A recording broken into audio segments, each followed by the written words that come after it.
Uh-huh. I just feel like I've been around the block, ripping up fantasy stock, working around the clock. Look at the view from the top. Researching rookies a lot? No, I just be listening to pods. Yeah, one in particular, I'm just a messenger. Let me just pass on the rock. Browning, brunning, pruning, pronouncing ain't what he's doing. What he's doing is not losing, but infusing you with new things. And there's Dennis the Bennett, yeah. The man is a menace, yeah. Building a dynasty, some of the finest things. Promise you, you won't regret it.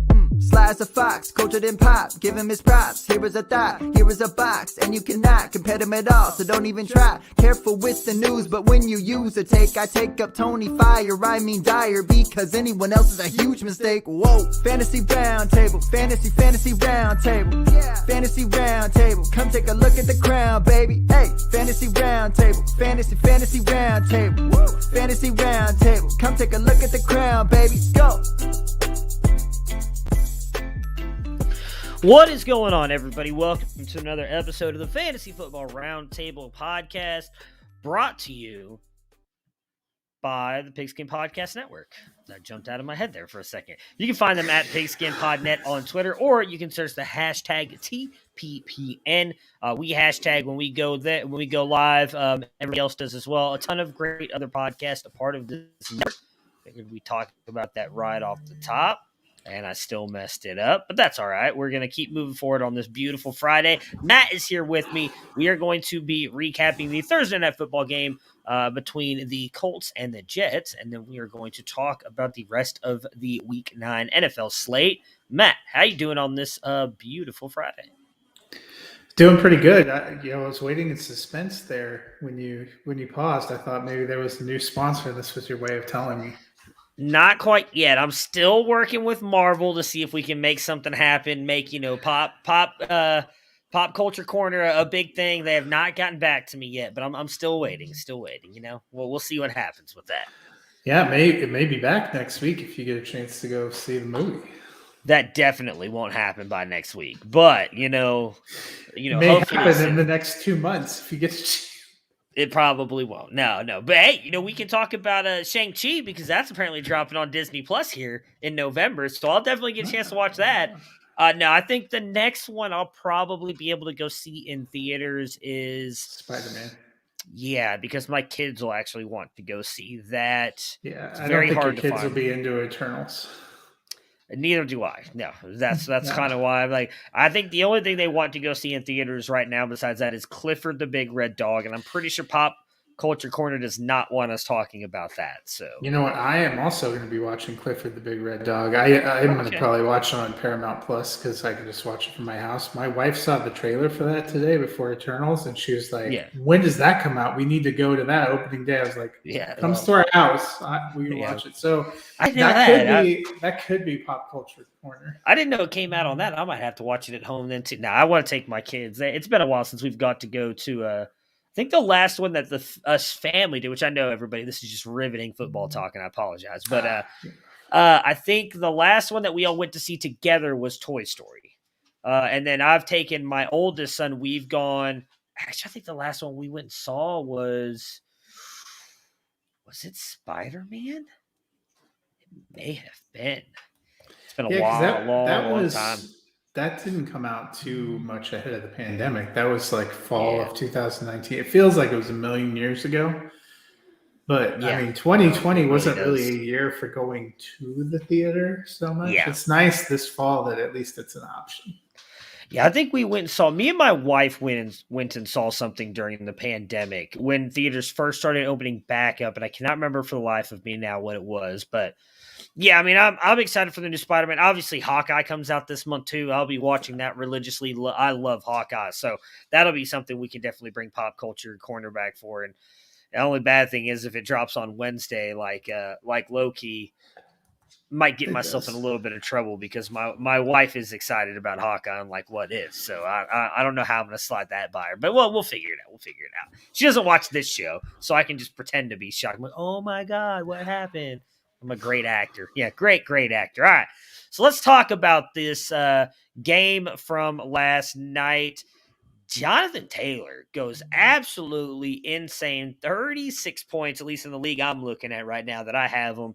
Yeah. The final score is not indicative of how bad this game really was. 42-30 for the Colts. They pulled their starters for most of the second half here.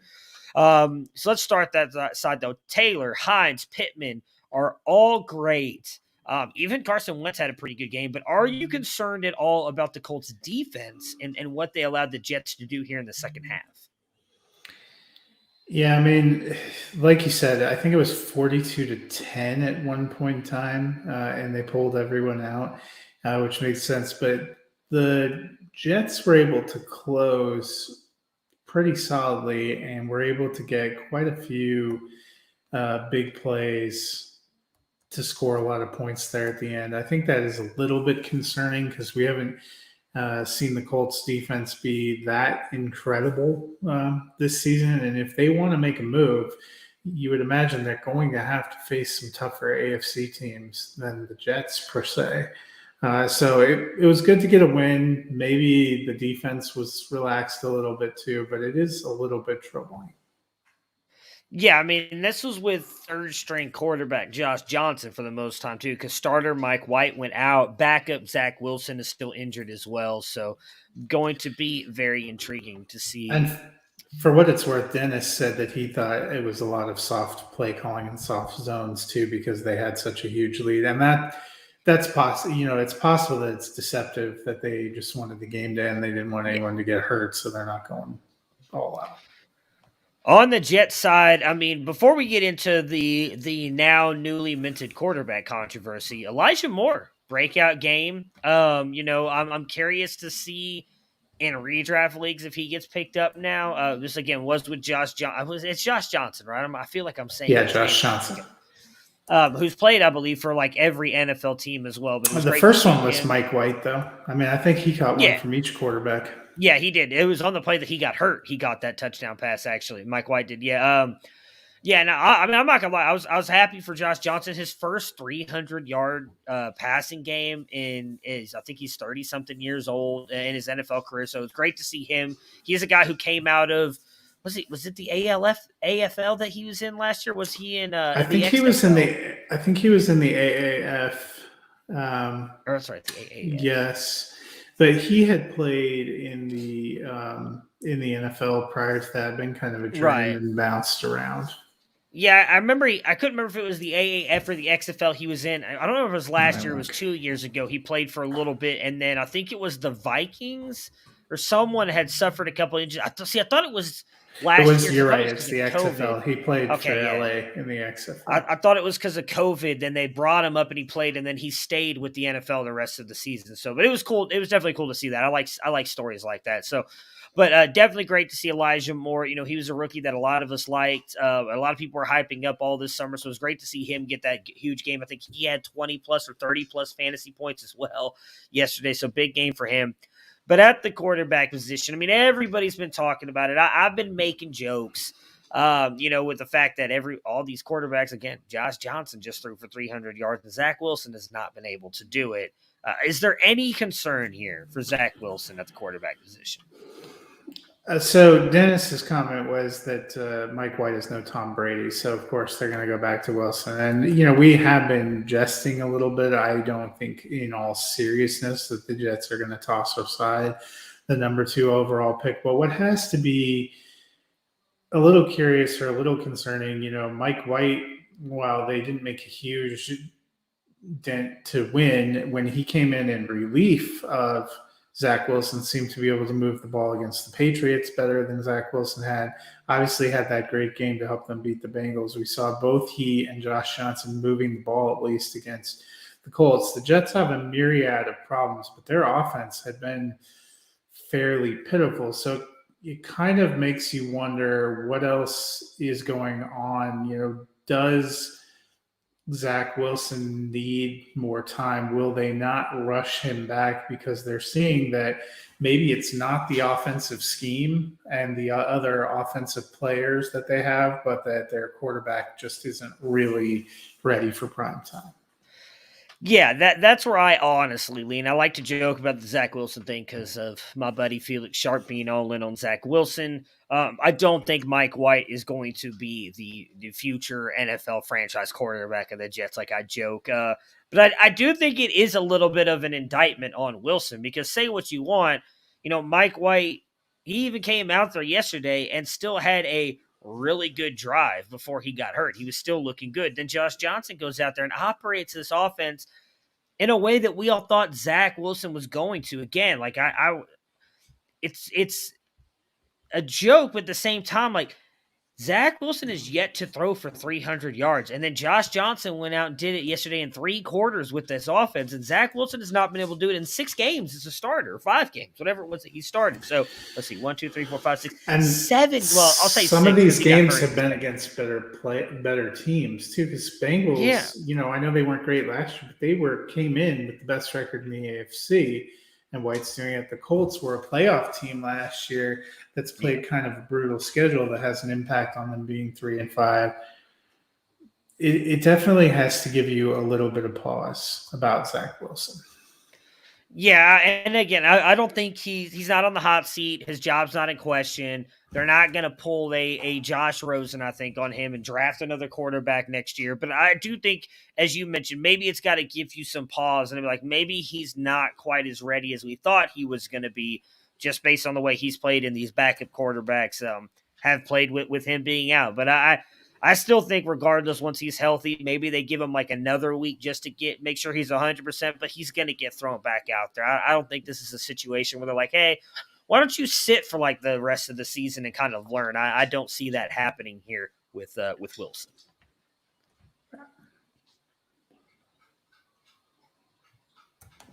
Oh, yeah. Yeah, sorry.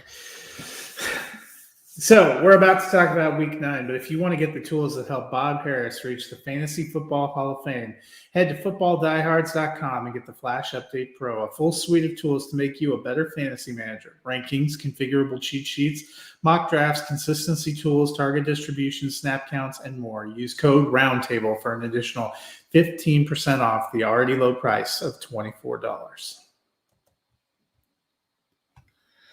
All right, so let's talk about this Week 9 NFL slate, and we're going to talk about the team that has been in the news really for the past 48 hours, and not the one you're probably thinking about. That's the Cleveland Browns at 4-4 going up against the 5-3 Cincinnati Bengals. So OBJ has not been technically released yet, but he will be released likely within the next, if not today, next couple of days. I believe they're still trying to figure out some financial stuff to kind of get make sure Sunday morning at 10:59 a.m. Eastern. Yeah, well, I believe the holdup is if he doesn't get claimed, they want to figure out exactly how much. They're trying to work out a way where Cleveland doesn't have to pay all of the money since they're releasing him early. At which point he will be free to sign the veteran minimum to any team. I guess before we get into that, do you think he gets claimed by someone? Because I kind of think he does, but I'm also not sure. Like I'm really kind of 50-50 on if someone claims him or not. Yeah, I think somebody will claim him just for the strategic value of it. All right, yeah. I'm just curious because I'm very interested because I know he's been. There's been a lot of reports coming out now that he's been a bad teammate and all this other stuff, and then all the Browns players are coming out and rebuttaling that, saying that none of them said that. Curious as to how all that goes. But how do you think this could affect Cleveland and what is, in all honesty, a very big game this weekend against the Bengals? Yeah, it's hard to say what impact directly it has on the offense because it would be fair to say he hasn't been a big part of the offense this season in terms of what he's been bringing to the table. It's not like you had a guy that was consistently giving you 100 yards and 10 catches a game that you now have to replace. Last week he had a catch for 6 yards. But I would imagine it's taken a mental toll, the back and forth you talked about before. He's very good friends with Jarvis Landry, was before he came to Cleveland. Probably taken a huge mental toll on Baker Mayfield because we've had people coming at Baker saying a lot of things about Baker Mayfield. You had even Steve Smith during the broadcast last night talking about how Baker Mayfield sucks because of all this. those kind of things cannot be easy to overcome. And like you said, physically, they've had a lot of issues. They have had injuries. They have people missing. You're on the road against Cincinnati, Battle of Ohio, a team that's ahead of you in the division. A loss here, and they fall to, I think they're already in last place in their division, unfortunately, but they fall below 500 in November. We're now in November. This is the time of year where you need to be surging. You need to be putting it together. If you want to get in the playoffs, you got to be showing out. They need a quality win here, and that's a lot to overcome. We've seen a team like the Raiders kind of use adversity off the field. They came out and just blasted the division opponent in Denver that we thought might be a close game. Maybe it can galvanize Cleveland. I just don't know if this hits the same way. Yeah, it's weird, right? Because it is something I brought up to you when we talked a little bit about this on Wednesday, and I talked about it with Felix as well in Devi Debate, that I know Odell was not this like ostracized player that it seems like the reports are trying to make him out to be. He has friends, including his best friend, Jarvis Landry. And that's exactly why, and I mentioned it here again, that I thought they should just let him go because that's clearly what he wanted, and I think it'd be the best thing for him and the team because they can move forward as he can. It's going to be very interesting to see him move forward because Baker definitely holds a lot of chips on his shoulder. So I do think maybe this could help him because I think he's going to want to go out there and shut a lot of people up. Let's be honest, though. Cincinnati's defense is actually kind of good. This may not be the team that's going to be easy to just go out there and shut somebody up. I mean, they needed like the perfect pass last year to Donovan Peoples-Jones in the back of the end zone by Baker to beat this team, and I think they've improved. Got Jamar Chase. There's a chance Denzel Ward may be out of this game, so Chase has been on fire. Who's going to slow him down? I'm with you, and Stefanski has really kind of come out and gone all in on. We just need to get a win because a win will take care of a lot for us. I don't know that they get it though. This Bengals team is very good, and the Browns not just reeling from everything going on, locker room issues, but injuries. There's a lot of players beat up. I mean, Jarvis is still beat up dealing with that knee injury. Baker in the shoulder. Kareem Hunt's out. Chubb's just a week back from dealing with that injury. So I don't know what to think about the Browns. Sure hope they can, but this has just been a really bad couple weeks for them. On the flip side, though, what do you expect from Chase after his quiet week in Week 8? Yeah, I think he'll have another solid week. We've seen him have a pretty amazing season, and if Denzel Ward misses, that's probably even more. They rely on him to make some big plays, and they need a win too after kind of a humbling last week against the Jets. Yeah, Ward being out, I think, is big for them because he knows Greedy Williams, and I'm sure he knows every way to beat Greedy Williams. They were teammates together at LSU. They were teammates there for, I believe, the national champion. Was he there? No, I think he was gone before the national championship. But they know each other very well, and that's likely who gets matched up against them. I think even if they put a safety over the top, where that's Delpit, who also knows Chase from his LSU days, or if it's Johnny Johnson the third, I still think Jamar Chase is talented enough, and we've seen. I think he's going to be in for, maybe he doesn't have that 200 yards and multiple touchdowns, but I think he could get probably close to 100 and a touchdown against this Browns defense. They've been good, but they've allowed some pretty big plays, and Chase is probably the kind of guy who can do it to him. I really want to abstain from picking here. Who are you guys taking? You can abstain if you want. Dennis is taking the Browns. He says the rally for Baker is underway. Look for Chubb to catch 5 passes and Anthony Schwartz to deliver a long TD. So I just has Chubb ever caught 5 passes in the game? Oh, yeah, I'm sure he has. There was a couple times last year where he took over the receiving stuff over Kareem Hunt, because that's why I kept talking about all those people saying he can't be an RB1. Don't know what they're talking about. I just didn't picture him as a pass catcher. No offense to you, I'm taking the Bengals. How dare you, sir? I'm doing the rest of the show in protest. Let's see here. Yeah, so 5, 9, and 8. Oh, that's this year. Oh. I was trying to pull up last year. Wait, I apologize. I was looking at those are targets. Oh, yeah. No, it's the yards. It's just like 1 and 2 and 3. So hang on. Let's pull up here since we're already messing up this wonderful show.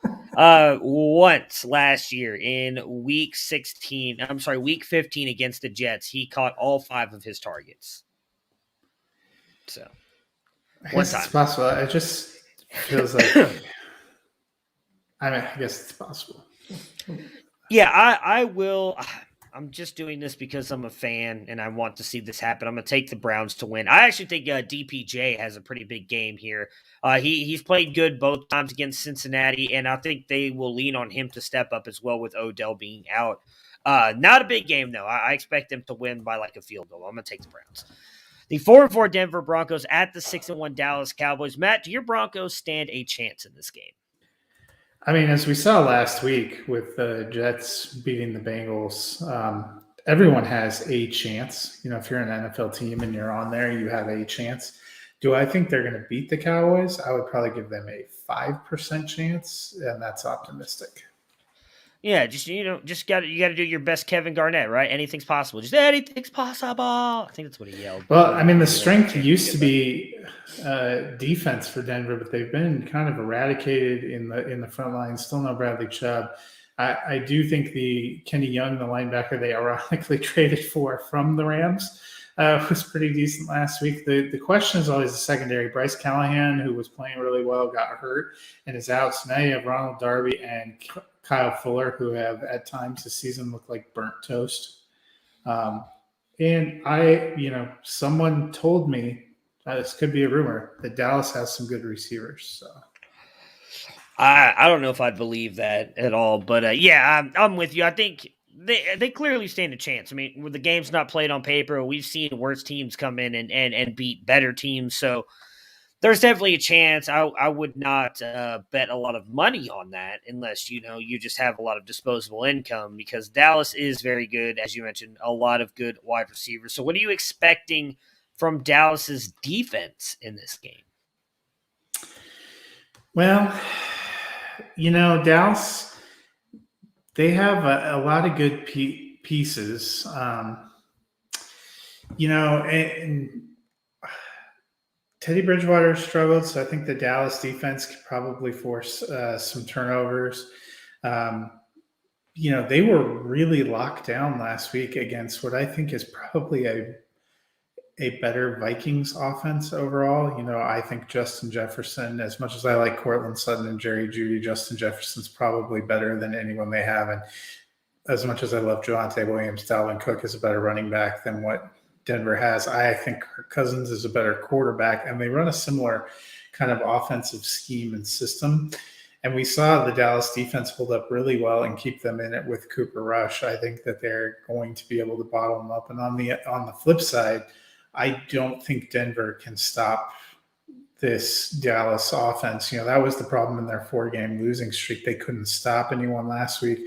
Taylor Heineke made a lot of crucial mistakes, and Washington just didn't have the other pieces. That's not going to be a problem for Dallas. Gallup is coming back, so they're 3 strong across the wide receiver. I know that Blake Jarwin might miss, but Dalton Schultz was already their best tight end.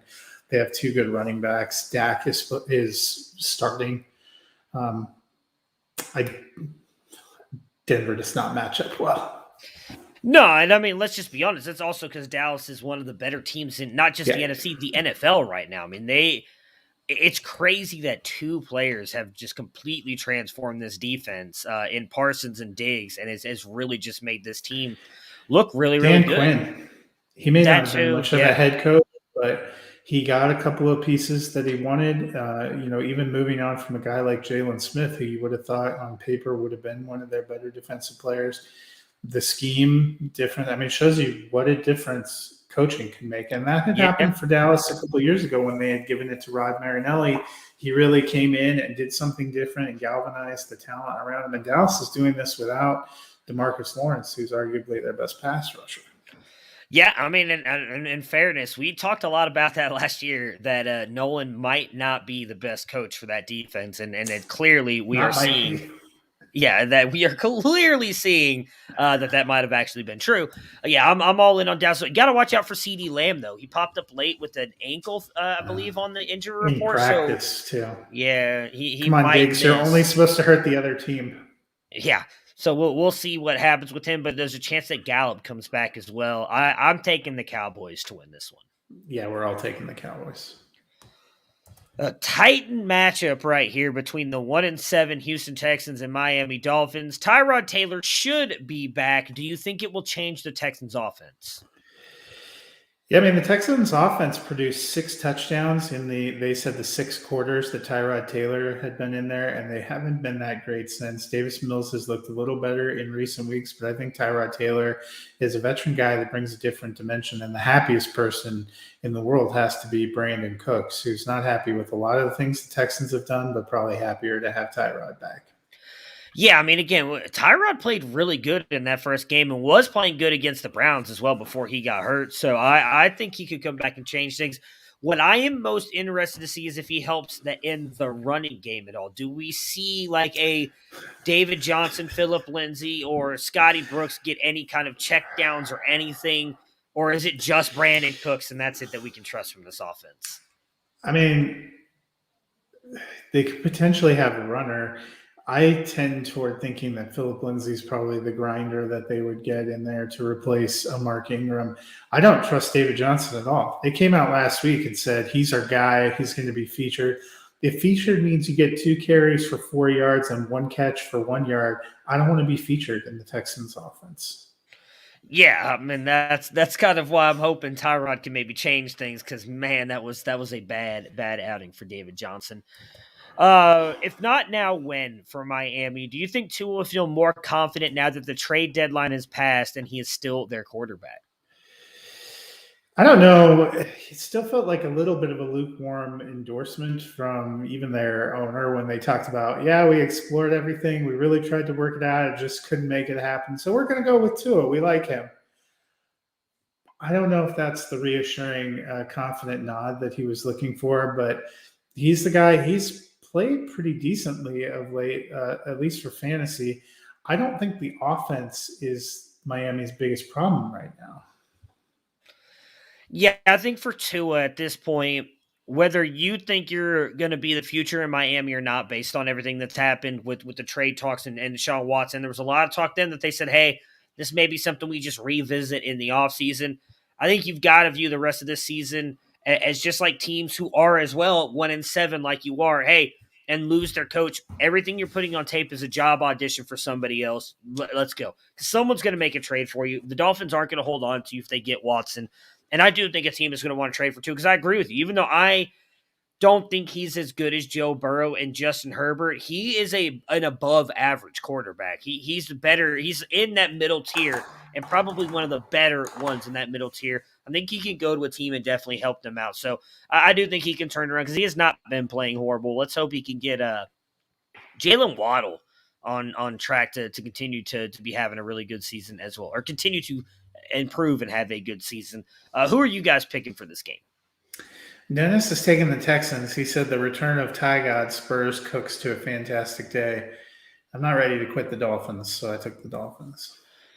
Yeah, I'm going to take the Dolphins as well. I think Cooks has a good day, but not good enough to beat the Dolphins. The 3-4 Atlanta Falcons at the 5-2 Saints. What should we expect from the Falcons in a tough matchup, and who are you starting? We should mention Calvin Ridley was placed on the NFL, I can't remember what it was, a very specific injury list thing. So I don't know that it's like the non-football injury list, or yeah. So he's out for at least a minimum 3 weeks. So we've got to assume he's, again, not that when he comes back matters, but just something to talk about. We know he will now at least be out for 3 weeks, at least. Yeah, and because of that, Ryan probably for me goes back to being a low-end QB2. Cordero Patterson, I'm still firing up. It was interesting. They gave Mike Davis more carries and more targets last week. I'm not sure I totally trust him, but there could be worse flex options you have. Kyle Pitts, I'm still starting because I love the talent, but I'm a little nervous. It's really the receiver that's a question. They have Olamide Zaccheaus, they have Russell Gage, they have Tajay Sharp. Someone will be decent. I don't trust any of them, so I'll probably lean toward not playing any of them. Yeah, Patterson for sure is in. I don't know that I trust to put Davis in at this point, even though, as you just mentioned, he did get a little bit more work, and he might continue to get more work because of the fact that Calvin Ridley is out. I think you're still playing Pitts because he's so good and he has a chance again at a weak tight end position to do something, but I'm not expecting what we saw the 2 weeks prior to last week, especially with Ridley being out, because I do think he's going to be kind of the top focus for defenses, but and the Saints have a pretty decent defense. That's the other big challenge here. They may not have much on offense this week, but yeah, I mean, I'd be honest. I wonder if Marcus Lattimore ends up. I would put him on Pitts because typically they've been sending Pitts out wide and keeping Hayden Hurst in at the tight end because Hurst is probably an improvement over some of the other receiver options they have. I think that makes you even more skittish about Pitts because, like you said, he's a phenomenal athlete at the tight end position. But he's not necessarily the phenomenal game-changing athlete if you put him out wide. Yeah, so I'm definitely interested to see what he does in this matchup, though, because he's likely going to have to be the focal point of this passing attack moving forward. I will take – I'm sorry. On the Saints side here, what should we expect from the Saints offense now with no Jameis Winston? Well, I feel like they're going to have to lean on their running game even harder. I thought Trevor Siemian looked okay last week, didn't make any big mistakes. He's a serviceable quarterback and backup. I think he's likely going to be their starter. Taysom Hill is still trying to recover from a concussion. If Hill can manage to be active, they'll probably mix him in on packages. They don't have the greatest receiver situation to begin with in New Orleans, so I would expect a little bit heavier dose of Mark Ingram. Some people thought his usage last week was a result of, him not being that great anymore. I think it could be him adjusting to coming back to a new team. He had only been there for a couple of days. I think we start to see him get used a little bit more as a pounder, and then Alvin Kamara is a game changer. They're going to give him carries. They're going to try to get him the ball in space and let him do his thing. Yeah, I mean, I know even though Sean Payton's there and he's kind of like the main one overall that offense, like Lombardi's gone, so I don't know how much of that offense has changed since Mark Ingram has been there. So I'm with you. It's not always one of those things where they go right back to a team they've been with and it's just fire them up back to their old. So I'm interested to see how much more he improves, and I'm really interested to see how they handle the Taysom. Is Taysom Hill playing for sure? I know. I was going to go concussion protocol, right? He was still in concussion protocol, and I think that's why they ruled him out as a starter. Some people are saying they don't plan to use him as a starter. I don't think that's necessarily the case. I think he's just not ready. So he practiced in full on Thursday, but he's still listed as questionable. They haven't added a practice report from today, but my feeling is he probably ends up being active and not starting, and maybe they can use him into some specialty packages to get some things going. All right, yeah, and so I'm very interested if he is cleared, how that split looks between him and Trevor Siemian. We both talked a little bit on Monday's show that we'd probably rather have Hill if he's playing because of the rushing upside he gives you over Siemian. Because even though I do think Siemian is a good backup, I think his ceiling's a little bit limited. And I'll take the Saints. We actually might get to see the old school wishbone in New Orleans when Taysom Hill's healthy, because it'll be him. You'd have Ingram, so you basically have two big bruising backs in Kamara and just make it happen. We all are taking the Saints. All right, next up, the 5-2 Las Vegas Raiders at the 2-6 New York Giants. It has also been a very tough week for the Raiders. How do you think that they will respond to this in this game, and what do you think in the passing game? Or who do you like, in the passing game? Yeah, the Raiders have said a lot of good things. Derek Carr may not be an incredible NFL quarterback, but I've been very impressed with how he has handled two very difficult issues this season, how he has been well-spoken and how he's been the leader that you would want from a franchise quarterback. The Giants are not a particularly tough matchup. Josh Jacobs should be more healthy after getting the bye week. He had returned pre-bye week. They figured out how to get Kenyon Drake involved. I like what they've done with the new play callers and the new coaching change. In the passing game, I like Darren Waller. I think he comes back. They still rely on him. And among receivers, I have more confidence in Hunter Renfrow right now than I do Edwards. I am hoping Edwards gets a chance to step up, but I think we need to see it first. Yeah, I hope Edwards can. I mean, obviously, Ruggs being out, I think, honestly, that might mean Waller bounces back a little bit more because we've seen him kind of take a little bit of a fall, not I should say fall of a clip, but a little bit of a step back. But I'm with you on Derek Carr, too. Like, his leadership, like I like him because I feel like he gets shit on a lot for a quarterback who I think is actually pretty good. And just seeing his leadership through everything with the Gruden stuff and now with the Ruggs, I mean, I'm rooting for him even more. I really do think not only is he just a great person, I still think he's also a very good quarterback. And I'll be honest, I'm just going to tie this to you. I've honestly kind of been rooting for the Raiders to grab Odell off waivers. I think he could be a great fit for that team. Yeah. And really help them out. So, but I'm with you. I think Renfrow and Waller are the guys. If you're maybe starting Edwards in a pinch, but I'm with you. I want to see it before I start him. But he did put together a couple good games before they hit that bye week. So maybe they're working him more in the bye week, but it's been a pretty hectic bye week for them, unfortunately. So we'll see what happens. But I'm looking forward to seeing what they do because, hey, Giants, I should say, he'll be waived on Monday is what just dropped, actually, as we're talking. Odell will be waived on Monday. The settlement is being reached with Cleveland. So, well, and I would almost say anything they worked on during their bye week probably is out the window because of when it happened. Henry Ruggs' accident, unfortunately, was Tuesday morning, and not that we're putting that, football thoughts over the loss of life there, but from a game planning standpoint, that, you usually already have everything pretty well set. And everything is already set in motion by that point. They probably not redoing the entire playbook, but there's a lot they probably had to scratch out because of what happened there, unfortunately, with that accident. Zay Jones is going to eat. He might. We saw it happen one time last year. Maybe he just comes right in and fills in for the Ruggs role. But I'm interested to see what they look like. And I was going to say it's maybe a get-right game, but hell, the Chiefs couldn't make it a get-right game, so I don't know that maybe the Raiders can here, but it's definitely. I don't know. The Raiders need to get right because they've actually. Just like they've been winning. No, I mean like I think it would be a really good thing for them to get a win this weekend after everything that's been going on before the bye week and then during the bye week. I think if they could just go out there and get a win, it would be a good thing for that team. The Giants played hard against the Chiefs here, but they struggled to get a win. Do you think that can change this Sunday? It looks like they're probably going to get Kenny Golladay back, although, questionable. They asked him if he was going to play. He said he would like to. You know what? That's how we all feel. We would like you to. Doesn't look like Saquon's going to play. We know Sterling Shepard is out. Darius Slayton looked like he could give two craps when he was out there playing. Kadarius Toney be out there. I think they have some weapons. I think the Raiders are a better team. Yeah, and it's unfortunate for Daniel Jones because I think there's a lot of pressure on him to perform this season, and he's not getting exactly the greatest support. Yeah, we talked a lot about this on Monday because I feel like there's really a lot of questions around what's going to happen with this team. Again, I think Daniel Jones is playing really good. There's a chance Kenny Golladay comes back and plays this week, so maybe that helps him a little bit.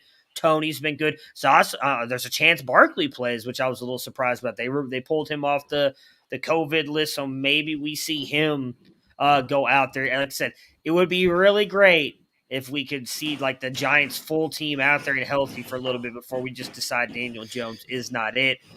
That being said, I really think the Raiders rally behind Carr's leadership and get a win here this week, so I'm taking the Raiders.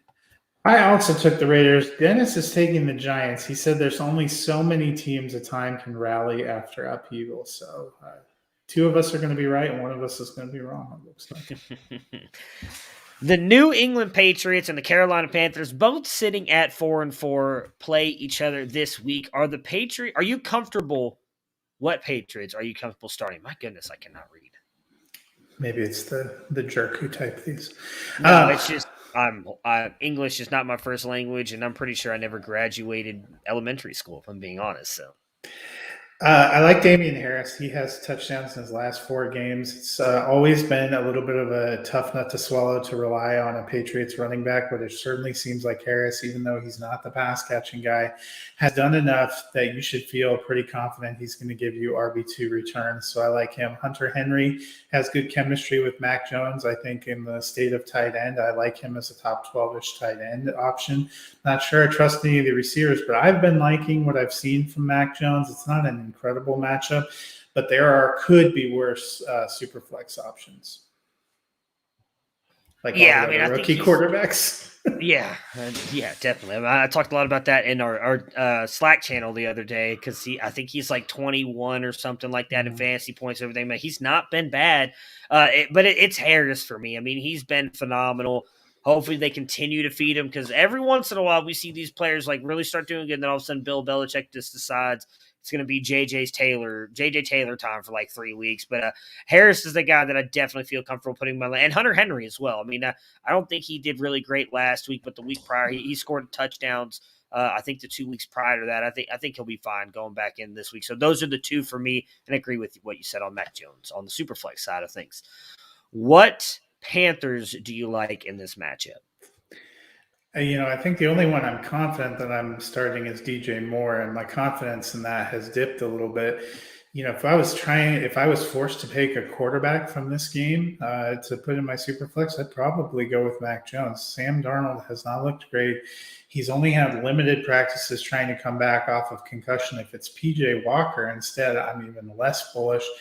Christian McCaffrey, I know that there was some hope he was going to come back. The latest that came from Matt Rule is he's still on IR, and they're going to evaluate Saturday whether it's worth taking him off.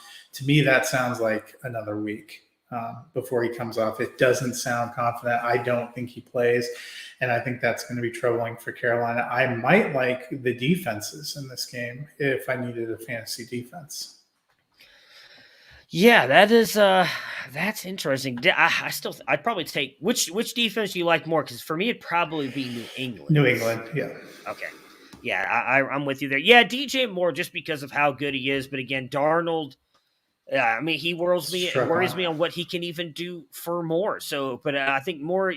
And Moore's a guy, especially where you drafted him and everything, I don't think you can sit him because you likely don't have any better options. But yeah, I'm with you. If I had to pick between the defenses, it'd be the Patriots. And if I had to pick between the quarterbacks, it'd be Mac Jones. I'm taking the Patriots. Yeah, I'm taking the Patriots too. Dennis took the Panthers. He said CMC is trending to return maybe, and he thinks Sam exercises the ghost. I just said I do not think CMC gets cleared. Yeah. Yeah, and I don't think, last time Sam Darnold played the Patriots in the Jets uniform, he was seeing ghosts. I don't think that changes in the Panthers one. I think it's going to be a rough game for him again. The 5-2 Buffalo Bills at the 1-6 Jacksonville Jaguars. We know we're starting Stephon Diggs, but who do we view, aside from Diggs, who do we view as these Bills receivers? Should have been Howe. I think Cole Beasley is kind of coming on. It looks like Dawson Knox is on the borderline, probably not going to play again. So Beasley would probably be my second option. I liked Sanders and what they were doing earlier in the season. I know he had 4 targets last week, but really put up that goose egg. So I have much less confidence in him. So for me, it'd probably be Cole Beasley, who I think is moving closer to being that top 24-ish receiver again. Yeah, I think I'm with you on that. And Beasley's been really, and Knox being out, we talked a lot about that recently. I think that's kind of been a key indicator on why Beasley has started to tick back up because Knox has been out. We know he's not going to play in this game. So I feel pretty good about Cole Beasley this week.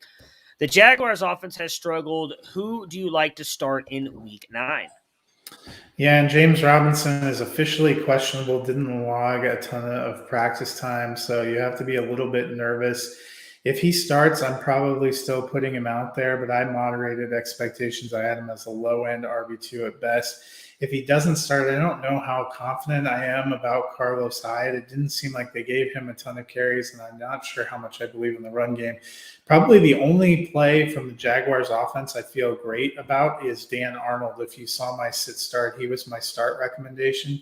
They traded for him. He's seen 23 targets the last 3 games, including 10 last week, caught 8 passes for 68 yards. He's not getting touchdowns, But with that kind of volume, he's putting up enough in PPR to be worth the tight end start. Yeah, I really think he's the only one, especially because we don't know that Robinson's going to play, right? Like, I think he's still questionable is what he's listed. So if he's cleared, I think I still trust playing him because I like what Robinson could do in that offense. But outside of him, it's Dan Arnold. And again, I think a lot of that goes back to what I mentioned earlier with Kyle Pitts. It's just a bad position for fantasy. So you take what you can get, and I think he is definitely going. Yeah, he's been ticking up in targets and everything. I think he could be very good for them. I mean, it's the Bills. I was trying to see if there's any reason to take the Jags, but there really isn't. All right. Just if you wanted to give us a pickup on you, that would possibly. I guess yeah. This game I think could be fairly interesting. The 3-4 Minnesota Vikings at the 5-2 Baltimore Ravens. Can the Vikings offense do better this week against the Ravens? Yeah, and I think there is a possibility that they could, put up some better yards and better points. We've seen the Ravens defense be actually surprisingly more vulnerable than the Cowboys defense has been throughout this season. The Ravens, prior to the bye, had a huge game against the Bengals where they got kind of blown sideways and gave up a lot of points. But the Vikings have been a tough team to read. And I said earlier in the week, I think this starts the kind of 3-game stretch where they get officially knocked out of the playoffs. So I think the Vikings offense will be okay, but I don't think they do enough to win. Yeah, I mean, you're starting the typical guys, and I'm going to be honest, and I don't like to advocate. I jokingly advocate for Frank Reich, but man, he's really turned around on Jonathan Taylor. So I think we're becoming friends again. But I just think Mike Zimmer's time in Minnesota is coming to an end, and I think they probably just need to unfortunately move on from him. And I agree with you. This offense I think is going to be fine. I think Jefferson, Thielen will be good, but I don't see them winning this game at all. Anyone you like in the Ravens backfield? And what about Rashad Bateman coming off the bye week? Yeah, and Bateman unfortunately listed as questionable now with a groin injury, which gives me a little bit of a pause. I still am in the camp of I need to see him have a couple of good games before I feel real comfortable. The backfield, Latavius Murray is doubtful now. It's going to be some kind of dreadful mix of Devonta Freeman, Le'Veon Bell, and Tyson Williams. I want none of them. Yeah, especially, as you just mentioned, Murray out. I'm kind of out on all the running backs as well. That sucks about Bateman. I was really kind of hoping he was going to be able to start building some steam after the bye week because he was getting targeted heavily right before the bye week. Hopefully he plays because I really like him. I think he's a really good wide receiver. I'm taking the Ravens. Yep, we're all taking the Ravens. Well, the Ravens are hungry for a win, and if you are also hungry for a win this week, head to DraftKingsSportsbook.com, an official sports betting partner of the NFL, because they have you covered. New customers can bet just $5 on any NFL team to win their game, and if they do, you win $200 in free bets. It's that simple. Sportsbook isn't available in your state yet. DraftKings won't leave you empty-handed because everyone can play for huge cash prizes all season long with DraftKings daily fantasy sports contests. And DraftKings is giving all new customers a free shot at millions of dollars in total prizes with their first deposit. Download the DraftKings Sportsbook app now and use promo code TPPN. Bet just $5 on any NFL team to win their game and win $200 in free bets. If they win, you win with promo code TPPN.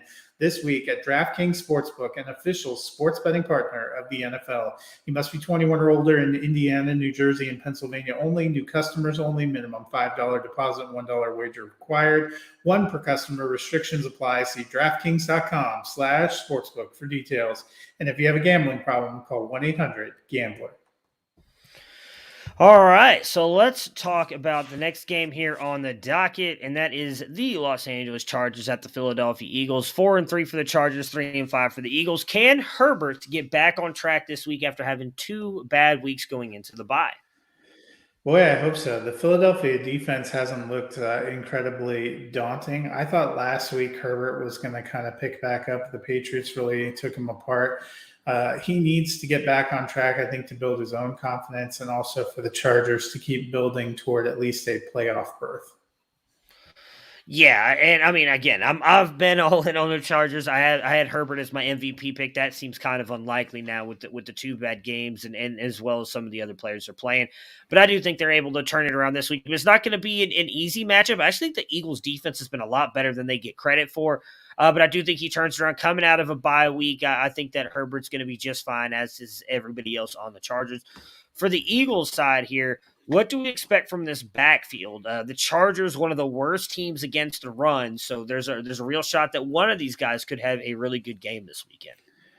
Yeah, and I think the one I'm betting on is Boston Scott. Kenneth Gainwell seems to be retaining that kind of passing down back, but they ran heavily with Boston Scott, and when they got up big last week, they put in Jordan Howard and ran heavily with him. It just doesn't seem like the rushing aspect and the focal point is going to Kenneth Gainwell. He seems locked into his role no matter what. Scott seems to be a guy they like, a guy that maybe they like more than Miles Sanders because they certainly gave him more of a workload.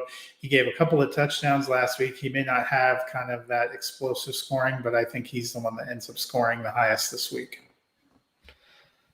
Yeah, I think I agree with you on that. What do you think about Hurts with obviously he's not going to be running the ball as a running back, but it was kind of a poor week for him against Detroit last week. The Chargers defense is really not that much better.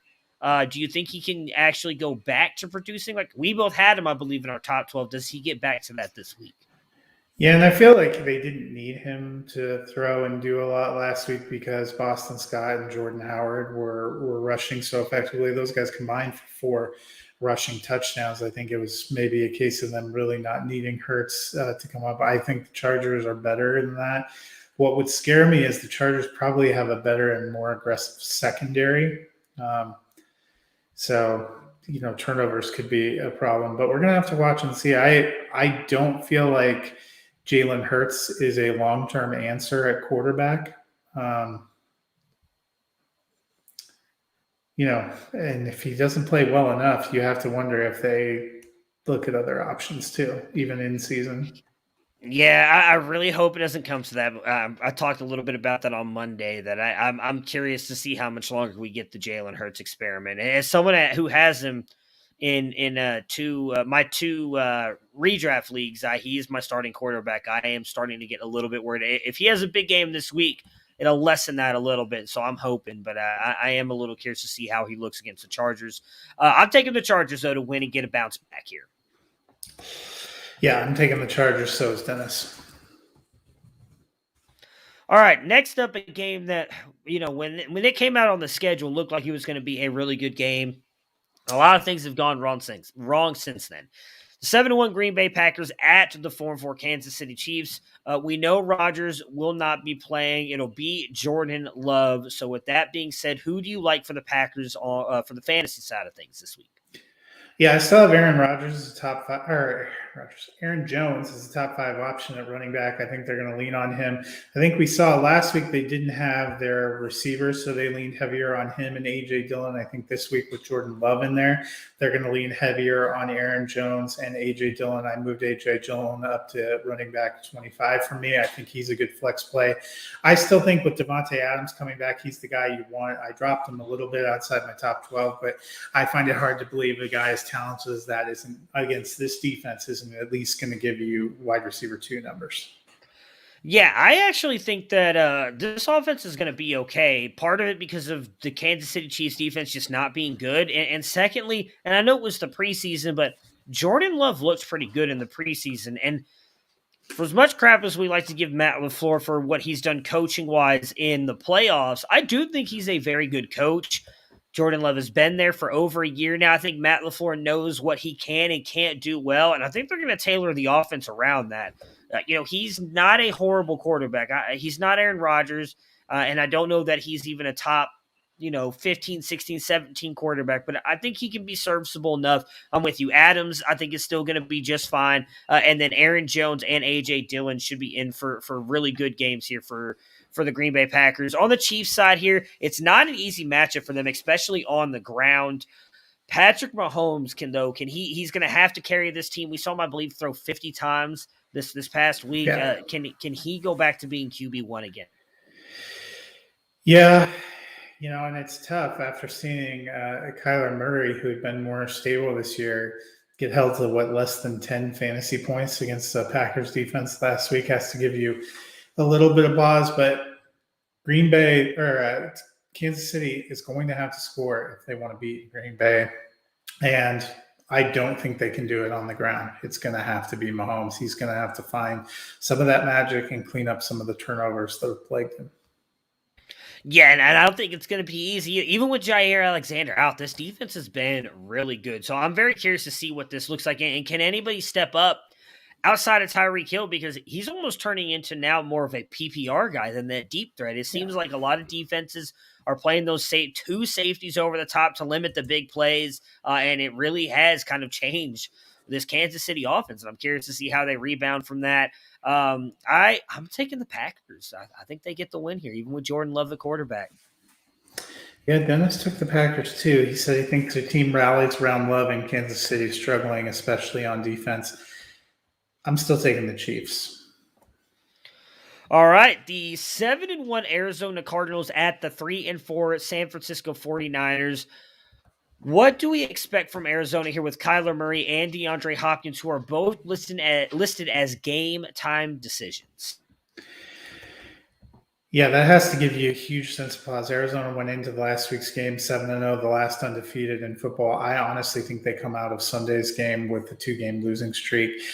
San Francisco, with Trey Lance as the starter, almost beat them in Arizona earlier this season. I think Arizona is going to be struggling. I think Kyler probably plays, but isn't incredibly effective. AJ Green is on the COVID list.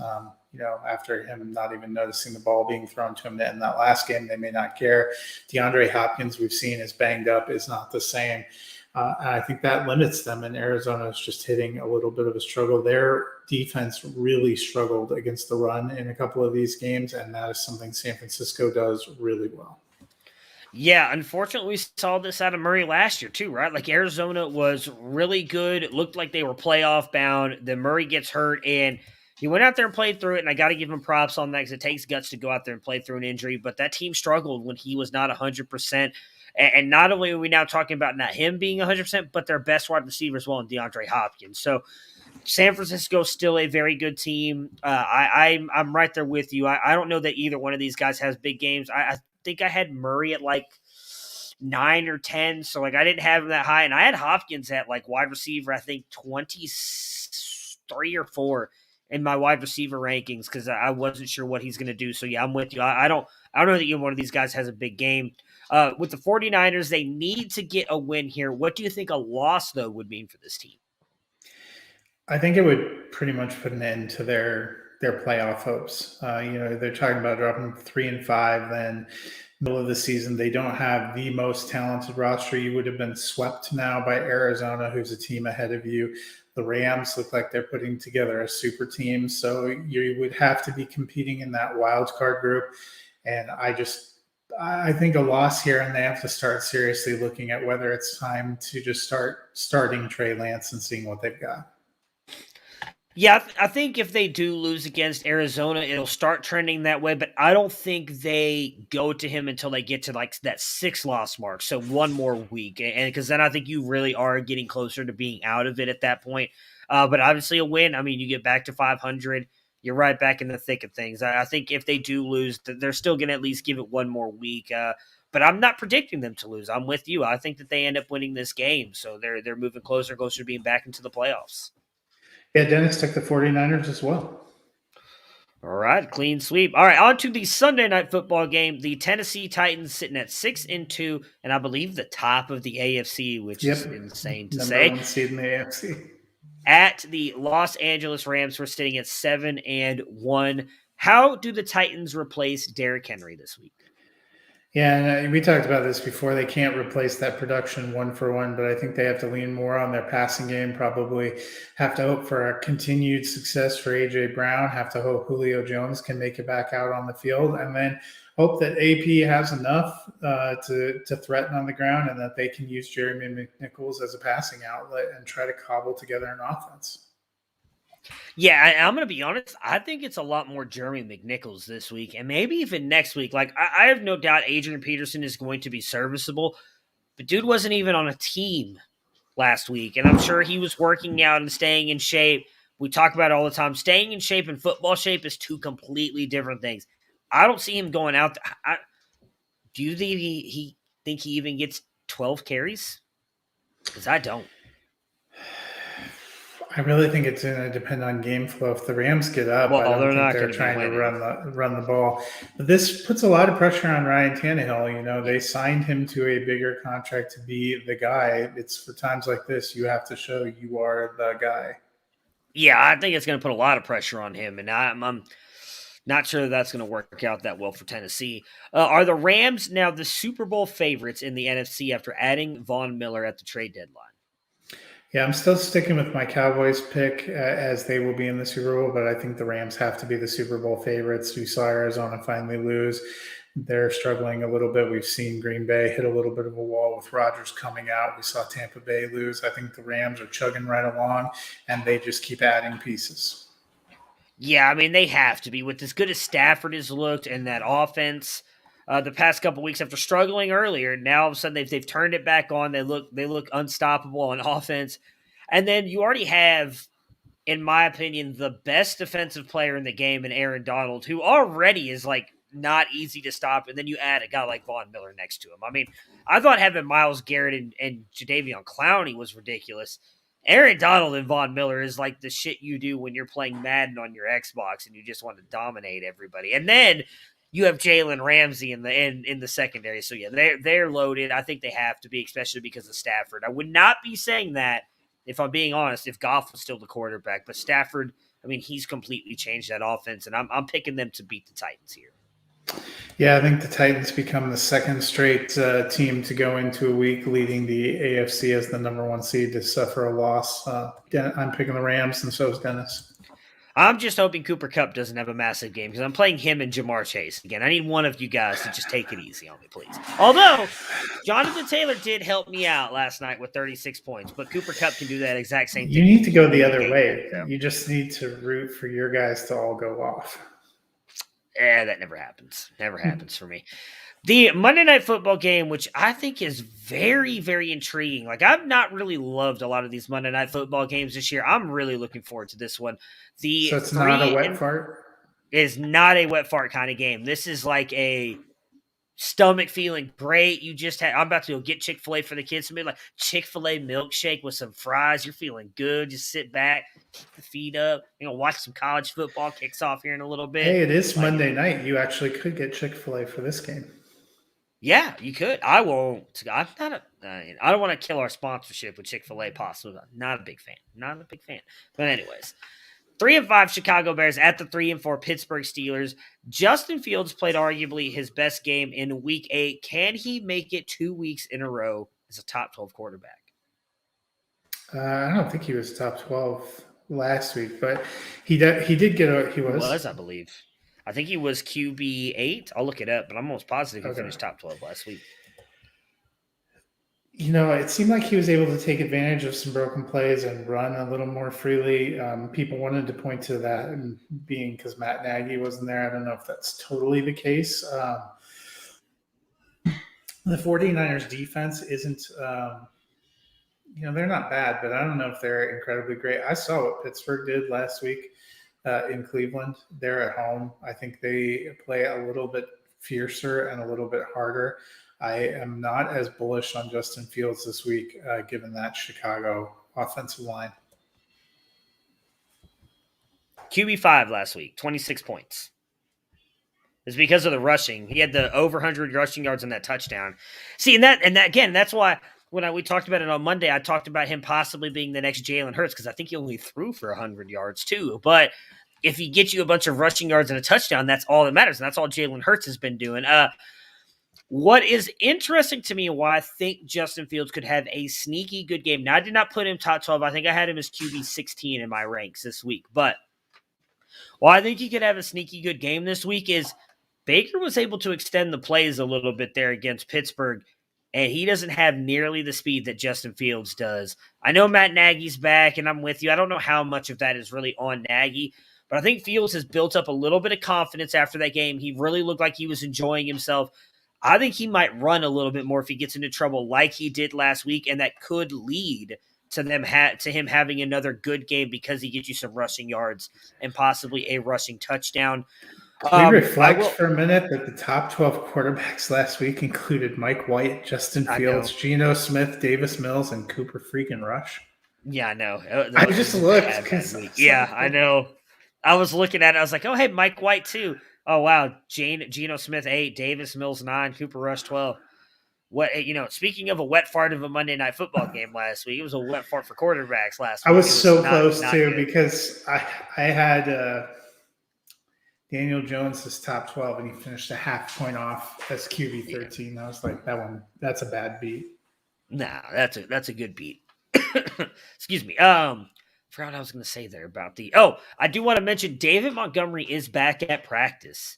So we may be seeing, unfortunately, the at least end of Khalil Herbert as the sole starter and the guy getting a ton of carries. I still think because of how well he played, he keeps a little bit of a role, but there were rumors that Montgomery might even play this week. I don't know that happens because we haven't seen him getting pulled off the injury report yet, but I believe he was at practice yesterday and today, so that's probably good signs if you're Montgomery, if you have Montgomery on your roster.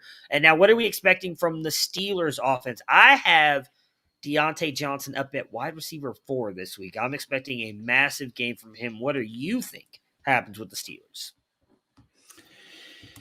Yeah, I like Deontay Johnson. I like Najee Harris. I think I had Freiermuth as a top-end tight end too. I still think there's some potential there, but not a ton. The Bears don't have a terrible defense either, but it's really been those guys. Deontay Johnson is averaging 18 points per game when he's in there in the 6 games he's played. That's tied for 9th among wide receivers. He is a top 12 guy, and it doesn't matter that Ben hasn't looked great. He's the focal point in this offense, and then I love what Harris has been doing. Yeah, I mean, Harris, I think, it's been flipping back and forth between him and Chase as the rookie of the year. I kind of hope they would just give it to both of them because they've both been phenomenal, and Harris has done so much in the receiving part of the game as well, not just the rushing yards. So I think he's going to continue to be a top 12 running back all season long because of what he does in the receiving game. But I think it's Deontay. I don't know that Claypool has a really big game here against this secondary, but with the way Deontay Johnson eats in kind of the short area, I think he could be good. I'm interested to see what Freiermuth does as well. He's continued to uptick a little bit, had the good game against Cleveland. Now, Chicago's linebackers are much better, but he scored that touchdown on a safety on Harrison there. So I'm very curious to see what he does. I'm starting him in a couple places, hoping he can continue his trend upwards as the best tight end there for the Steelers. And you know what? I'm going to do it. I'm going to take the Bears. Justin Fields helping out my Browns and himself with the big win on Monday Night Football. Dennis and I are taking the Steelers. This makes sense. You guys are allowed to be wrong every once in a while. All right, so that will do it for us today. We will be back on Monday with Dennis. Yes, I believe he will be back. He is Cub Scouting for those that are concerned about him. He is out there trying to tame a bunch of 11-year-olds at a bowling alley, is what he told us. So he is, I believe, the exact quote is, "I'm living the dream," is what he said. So he's having a good time. So he will be back on Monday. We will recap, obviously, if we hear anything else about Odell at that point. It seems like he will be released on Monday. And we will obviously recap everything from the NFL for Week 9. Good luck to all of you in your matchups this week. Enjoy the weekend.